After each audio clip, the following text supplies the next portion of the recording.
Candace Parker just detonated a bombshell that could shake the very foundation of the WNBA and bring Commissioner Kathy Engelbert's career to an abrupt and public end. What started as a calm, routine podcast appearance turned into one of the most explosive moments in sports media this year. Parker, known for her grace, composure, and professionalism, unleashed a truth so raw and so damning that even Adam Silver, the NBA's own commissioner, has now been dragged into the storm. The veil has been lifted, and for the first time, fans are seeing what's really been going on behind the polished image of WNBA leadership. It all began innocently enough. On her podcast with Aaliyah Boston, Parker started talking about her career transition, her broadcasting deal with Amazon Prime, and the people who'd supported her along the way. But somewhere in that conversation, a nerve was hit. Parker revealed that Adam Silver, who oversees the entire NBA, a league of over 450 players, personally texted her congratulations within hours of her signing the deal. Not only that, but Silver sent her baby gifts when she had her third child and never missed a Christmas greeting. In short, he made her feel seen and valued. Then came the comparison that burned through the sports world like wildfire. When it came to Kathy Engelbert, Parker said there was nothing. No congratulations, no acknowledgement, no show of respect for one of the greatest athletes to ever step on a WNBA court. When Parker retired after 16 years of carrying the league, Silver again sent a heartfelt message thanking her for her contribution to women's basketball and wishing her success as a broadcaster. Engelbert? She waited 4 months, then mumbled a casual congratulations at an event as if she were greeting a distant acquaintance. The silence that followed was deafening. Parker looked straight into the camera and said the words that would send shockwaves through every corner of women's basketball. "I have a better relationship with Adam Silver than I do with my own commissioner." Aaliyah Boston's stunned expression said everything. That single sentence was a revelation and a declaration. It exposed Engelbert's lack of connection to her players, her cold indifference, and the gaping void in leadership that's been festering for years. Within hours of the podcast dropping, the floodgates opened. WNBA players past and present began posting their own stories online. Sabrina Ionescu said she'd had deeper conversations with Silver than with Engelbert in her entire career. Elena Del Don admitted that during her battles with health issues, it was Silver, not Engelbert, who checked in on her well-being. What should have been an isolated criticism became a full-blown rebellion. Sources close to the league began whispering that multiple players had demanded Engelbert's resignation during their exit interviews.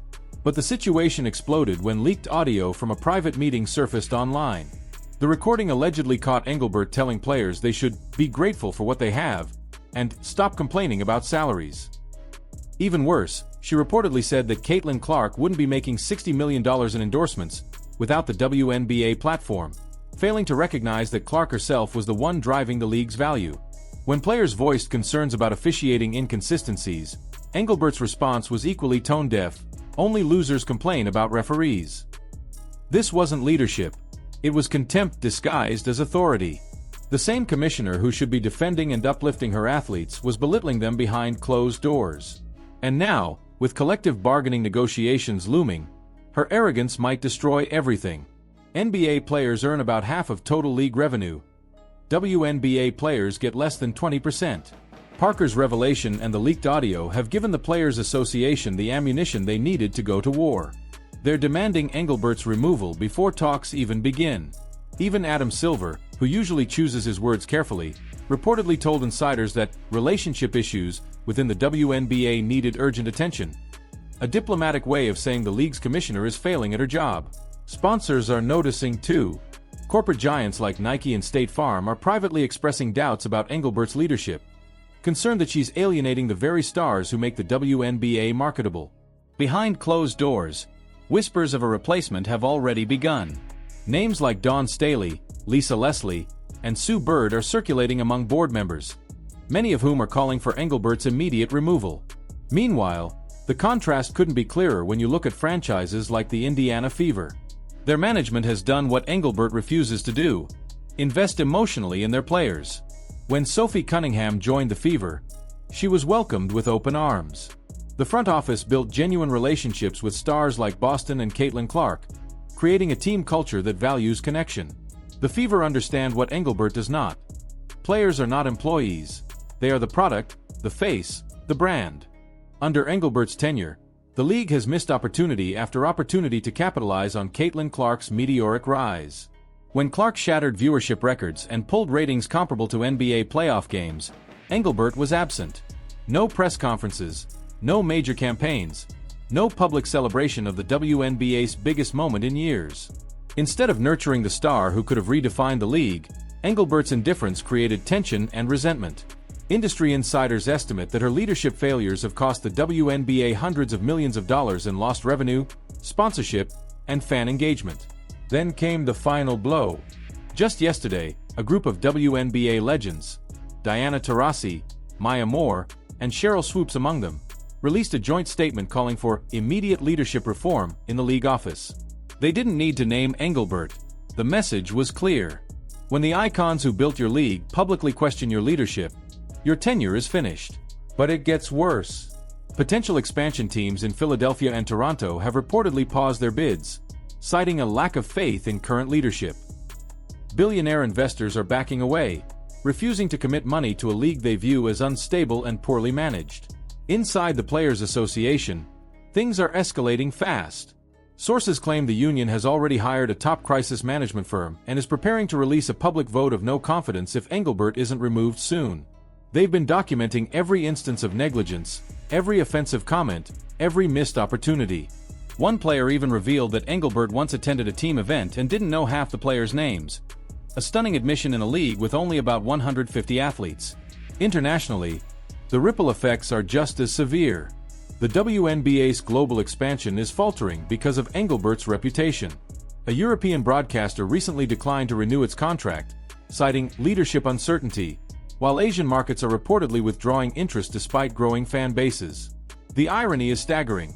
Engelbert's corporate background was supposed to make her a relationship builder, yet she's managed to alienate players, fans, sponsors, and executives alike.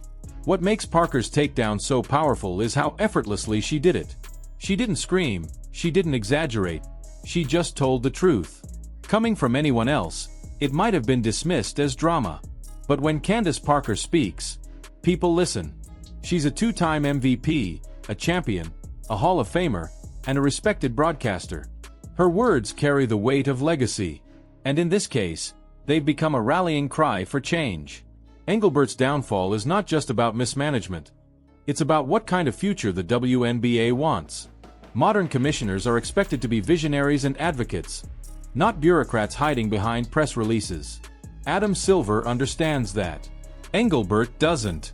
She treats the league like a corporate department rather than a cultural movement. The players have had enough, and now, so have the fans. The next few weeks could decide everything. If Engelbert stays, the WNBA risks losing the very stars who've built its resurgence. If she goes, the league has a chance to rebuild trust, attract investors, and finally step into the future it deserves.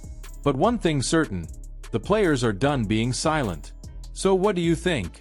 Has Kathy Engelbert reached the end of the road? Or is there still a way for her to redeem herself? Should a former player like Sue Bird or Lisa Leslie take the reins and bring empathy back to the commissioner's office?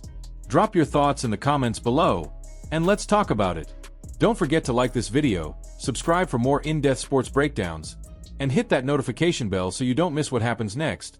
Because the battle for the soul of the WNBA has just begun, and it's about to get very, very real.